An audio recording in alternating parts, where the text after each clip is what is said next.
Hey guys, welcome back to my channel, and if you're new here, welcome. In my previous video, I discussed my journey wearing sew-ins for 5 years and the pros and cons as well as the results of that experience. Today's video is going to be something a little bit different, but kind of relative to the equation. I'm going to be discussing my updated hair routine now that I'm no longer wearing sew-ins and I'm primarily wearing what I would consider at least protective styling, etc. As you know, I'm quick to jump into it, so I'm going to get straight into it and get to the point so we can wrap this video up. But before I get started, I just want to disclose none of the products that I mentioned in the video I am being sponsored to represent. I have bought those products with my own money and I just personally like them. They're just suggestions and me just sharing my experience with them. Always use what works best for your hair. I am just going to showcase to you maybe some products that may also work for you as well as work for me. I'm gonna start with what my wash day looks like and what my wash frequency is. I tend to wash my hair about every 2 weeks. That is what has been working for me these past few months since I've stopped doing sew-ins. When I was doing sew-ins, I was washing my hair probably once a week, which is fine, especially when you're not really seeing your hair. But now that I am not wearing those extensions, I am washing my hair once every 2 weeks just because it works with my work schedule, but also with my hair seems to be doing fine with it. I also primarily do blown out braid outs, as I've mentioned before. I primarily do blown out braid outs right now. So I'm trying to minimize how much blow dryer heat I use. Twice a month seems fair and it seems to be working just fine with my hair, and I use the Rev Air. So I feel like I'm not like yanking my ends or having issues with my ends as much as when I was probably using a round brush to blow dry my hair. So that's the frequency I'm at. Where I live, it's very humid, so once the summer comes, I may switch to probably doing braid outs just on damp hair and maybe stretching with a blow dryer later. I may cut out the blow dry braid outs as the humidity increases throughout the summer and spring. Next, I have low porosity hair. The porosity of your hair is going to determine maybe what shampoos and conditioners work for you. I use a clarifying shampoo once a month. I just tend to get buildup if I don't, and I feel like that's a good balance based on the research I've done and my personal experience. I usually follow that up with a moisturizing or hydrating shampoo. Otherwise, the rest of the time I'm washing my hair, I'm using the hydrating or moisturizing shampoo for both, like my rinse and repeat. That's how I should say it, my rinse and repeat. So you just gotta find what works for you. If you are washing your hair more often, like once a week, still I'd probably clarify maybe once a month. Again, find what works for you, but clarifying once a month is pretty good. And then maybe using your standard shampoo that's not as clarifying on the weekly basis. But that's what I do. I follow up with deep conditioning. Since I'm washing my hair once every 2 weeks, I do not feel like I have to minimize how much I'm deep conditioning. I deep condition every time I wash, and that's, again, if it's once every 2 weeks, that's like, am I correct with that math? That's like twice a month. So I deep condition every wash day, and it works just fine for my hair. I have a hair mask or deep conditioner of choice, and I mix that with a highly moisturizing conditioner, which I got from my hairstylist, and I sit and just let it saturate and deep condition. I sit under the hair dryer, and then I rinse, and then I move on to the blow drying process, which that's what I'm doing right now. If you skip the blow drying, you can still kind of do it this way. I'll explain both. Once I rinse out my deep conditioner, I move to my base leave-in conditioner. Is the base. That's the first thing I put on. I put my leave-in conditioner, which is the Mazzani Moisture Milk, and that's for me.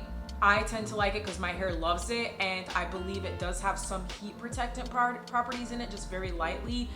And then I go in and top that with a very lightweight heat protectant serum.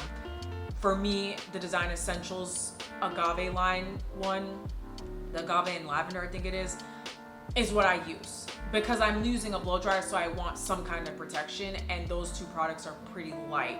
But you do need a leave-in base, I believe, anyways, when you are deciding to do any type of style. Leave-ins have been like a saving grace for me. My hair reacts really well to leave-ins.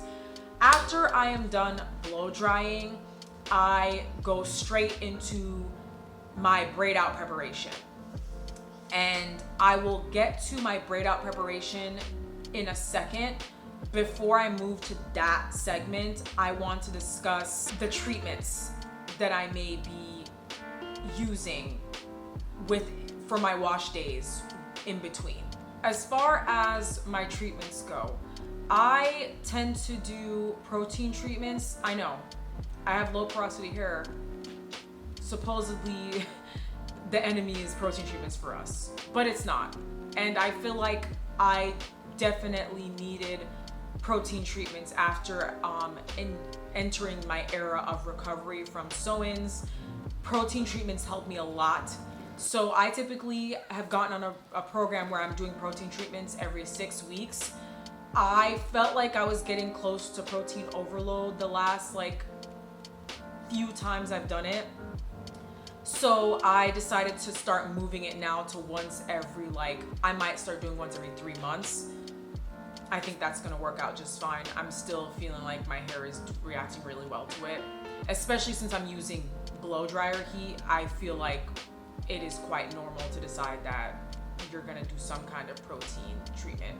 I also use hair mayonnaise that has protein in it. Mine particularly is the ORS brand, which you can find at the beauty supply store, but you can use any variation of that. If you don't wanna use ApHogee 2-step, something as intense, that's more so for real intense repair, you can use something a little bit gentler. But that's working for me just fine. So once every 3 months, I'm doing an intense protein treatment. And as far as bond builders go, there's a lot of discourse around bond builders. I don't really have a problem with them. I used to use Olaplex on my leave out regularly when I was using heat on my leave out and was primarily wearing straighter sew-ins, and I felt like it worked amazing and was fine for me. But they have changed the formula, so things may be a little different now. I don't use it anymore just because for me personally, I switched products, something more cost effective for me. But the bond builder I have right now, I'm looking at the ingredients and I'm not really seeing much protein content in it, so it's working fine for me. I feel like my hair does react well to it, surprisingly, so I'm gonna stick to it. I've moved to using bond builder, especially since I'm not using a flat iron. I've moved to using bond builders I want to say now we're at once a month as using bond builders. Maybe twice. Once to twice a month. I don't use them as often.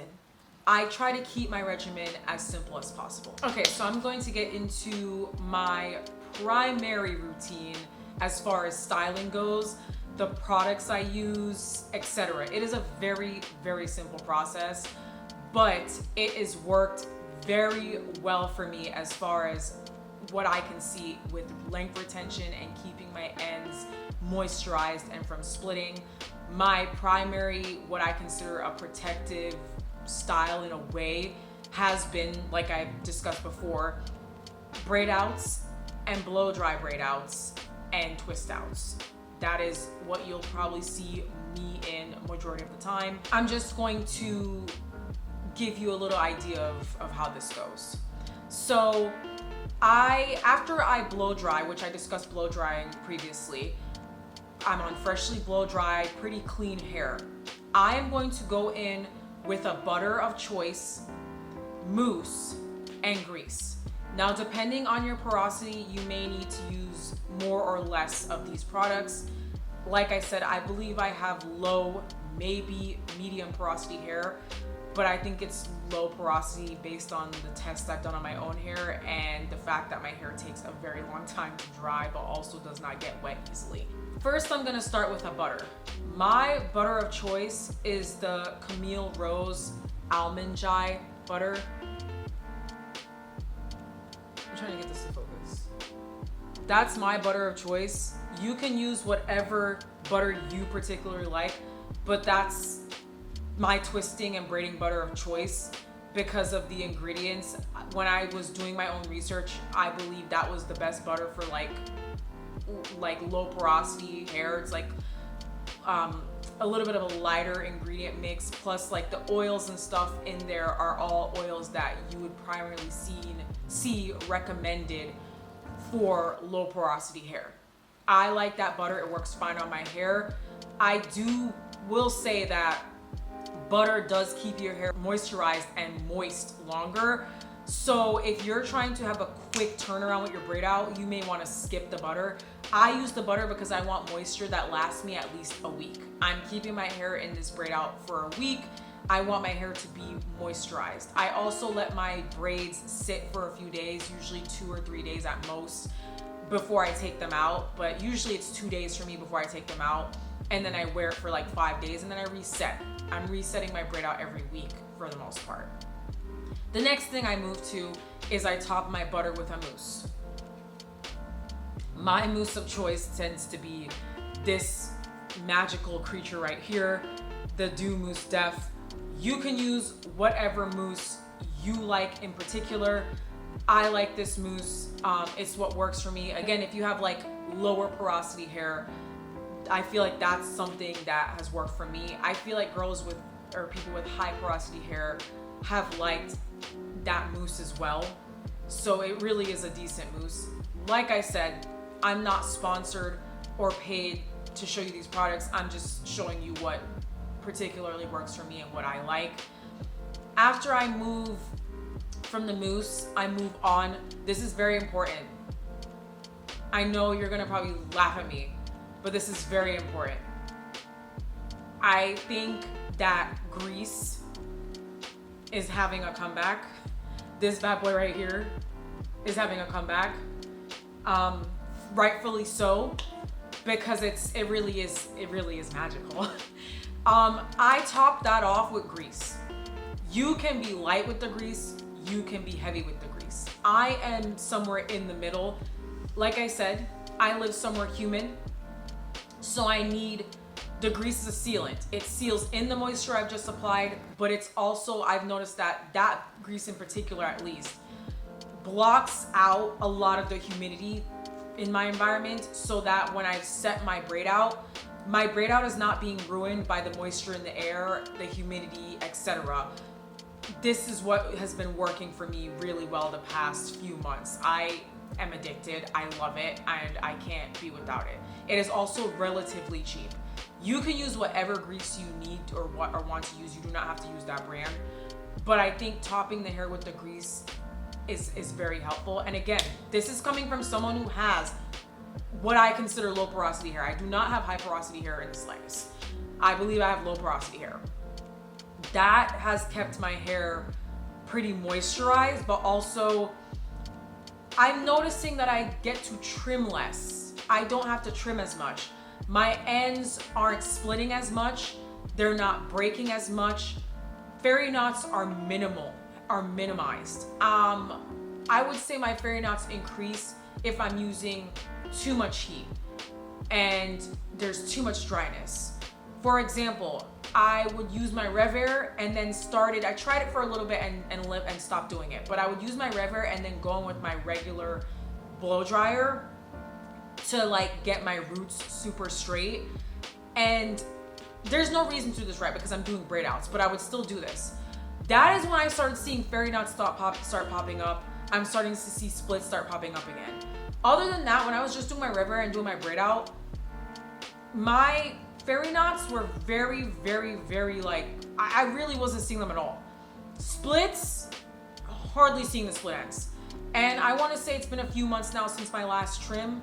I will probably get a trim again in another few months, but I'm you're noticing too with me that like my trims are less often now. I do check my ends regularly just to look and just like see like I do for a trim, do I need to trim that?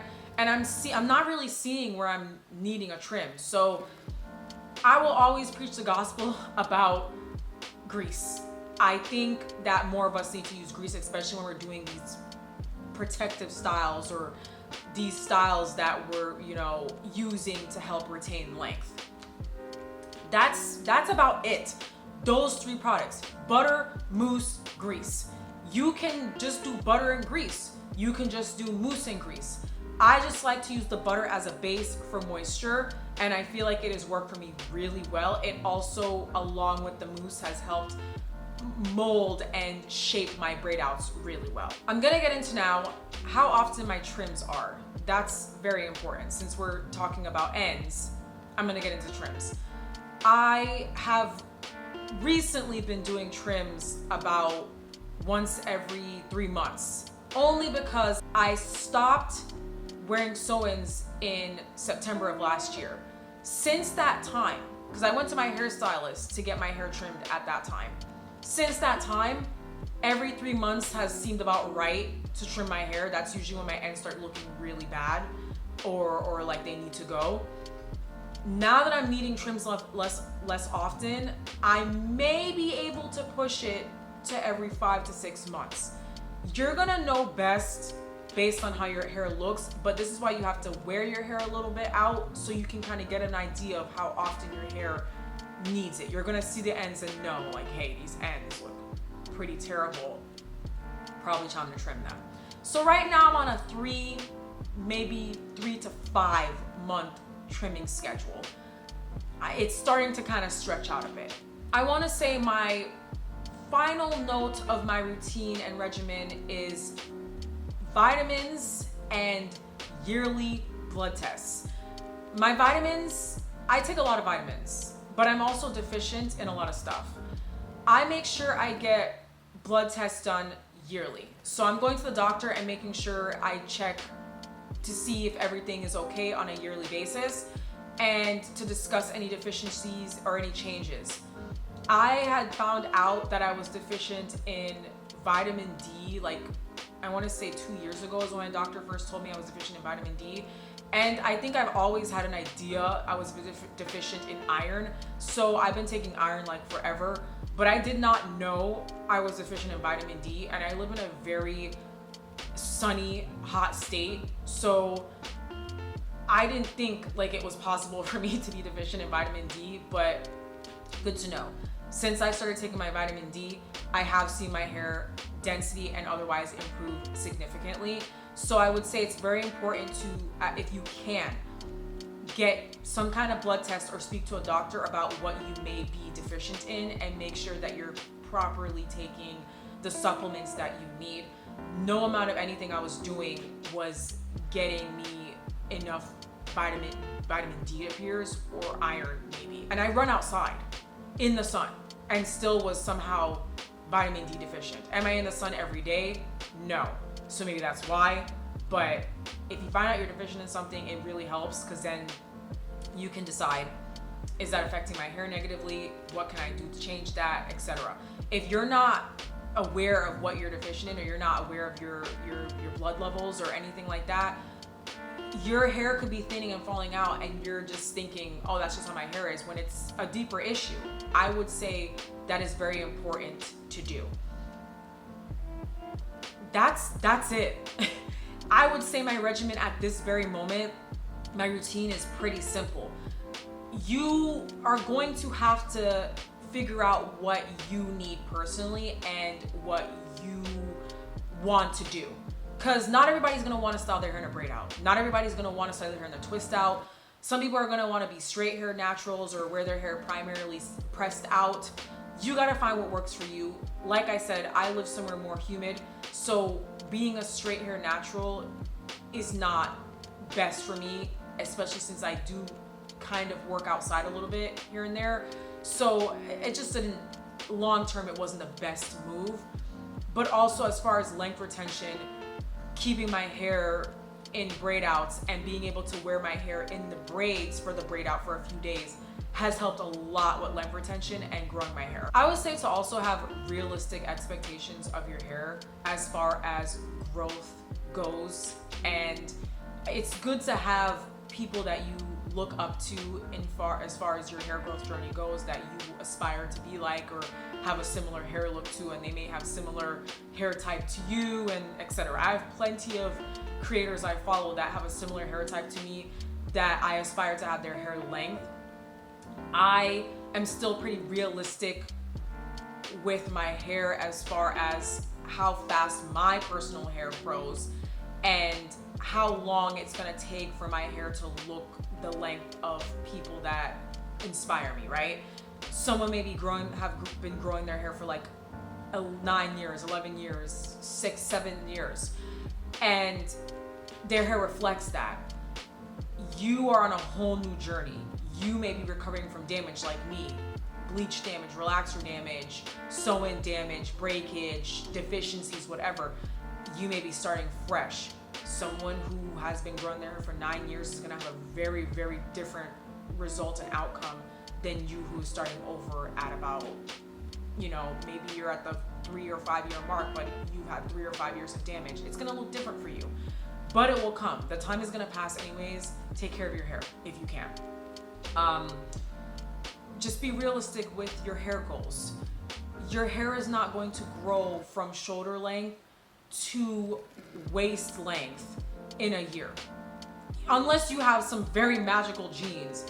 That is just, I need us to be realistic. I've stopped aiming for those types of things. Some people I've watched even who have grown their hair from shoulder length to waist length, I've seen it still took years. It wasn't a matter of a year or a few months. Like, it's gonna take years for you to get to that point. Once you are realistic with your hair, you'll start to see length retention, because you're not every month sitting there measuring your hair length and demanding it grows overnight. You're just letting your hair be. Realistic expectations of your hair will definitely help in this journey. Otherwise, I will close this by saying, keep your hair regimen very simple as possible. Your hair will thank you. The less complicated it is, the less breakage and hair loss you may experience, because you're not getting up every day trying to make your hair do things it's, one, not supposed to do, and two, doesn't want to do. I think braid outs and twist outs are great styles to keep it simple. Some people do really well with wash and goes, especially in the summertime. They do well with a stretched wash and go. They can make it last for about a week, maybe more. Keep it simple. Once you start overcomplicating it, that's when it gets hard. Like, even if you're gonna go the straight hair natural route, when I was doing my hair, doing the straight hair natural thing, I'm washing my hair. I only needed to wash my hair once every 2 weeks still, because I found a way to make that work without like getting my hair wet or whatever. I also allow my hair to be. If it frizzes up a little bit, I'm gonna wear it like that for the week. I wrap it down at night. It's gonna be like more so like a yucky textured silk press. And that's what my natural hair gives when it frizzes up after a silk press, is like this yucky textured, kinky straight type thing. And I embrace it. That helps a lot. And my hair still was retaining length in that style, because I'm not reapplying heat like a lot of us tend to do when we're wearing like extensions. We reapply heat and try to get our leave out to blend. Embrace the texture. I get a lot of compliments too from people about my hair. Like, I just let my hair be. So I would stop worrying about having perfect hair, and you might retain some length, and doing your hair may be a little bit easier. It may come easier to you. That's my personal experience. Anyways, thank you for watching my video again. If you are a previous viewer, thank you for coming back. And if you are new, thank you for visiting. This is just what I'm doing right now. Take it how you will. Do what works for you. I will be posting more videos about my hair journey as we go. Eventually, I will start posting tutorials of my braid out routine. It is really simple. I've kept everything super simple, so nothing is gonna be overly done and complicated. My hair routine is simple. If you can keep your hair routine simple, I think you will have an easier time with your hair. And I know our hair can be a little bit complicated as far as detangling takes a little bit longer, keeping moisture in, etc. There's definitely some complications to curly hair, but it could be simple. It could be simple. So thank you for coming again, and I hope to see you guys in the next one. Bye!